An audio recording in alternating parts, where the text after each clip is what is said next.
Madame la Présidente, chers collègues, notre groupe souhaite intervenir brièvement pour saluer cette délibération qui permet un ajustement de nos moyens en réponse aux besoins réels des propriétaires. Ici, les copropriétés, les logements individuels.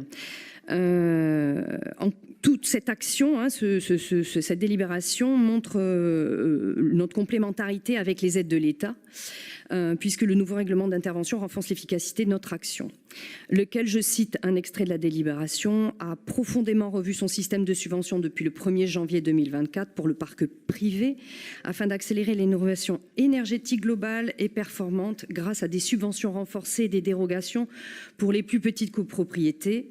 Donc ces aides sont nettement plus élevées, jusqu'à 2 fois plus. Elles atteignent des niveaux très importants pour les publics les plus fragiles, de l'ordre de 70 à 90% des coûts des travaux.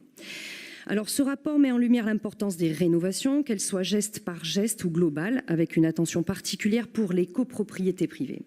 Le défi reste de taille, vous l'avez souligné.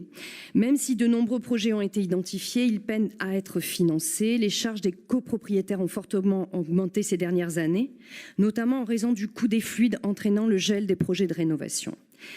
Il sera donc pertinent, à notre avis, de faire un point dans quelques mois pour évaluer si ces nouvelles mesures nous permettent enfin d'atteindre notre objectif de 11 500 rénovations par an, alors que nous en sommes aujourd'hui qu'à 2 800.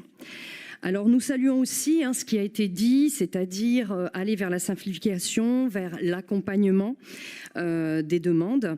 Et effectivement, vous l'avez souligné, la nécessité de communiquer de manière claire et simple envers les particuliers afin qu'ils se saisissent de ces aides. Nous voterons évidemment cette délibération. Je vous remercie.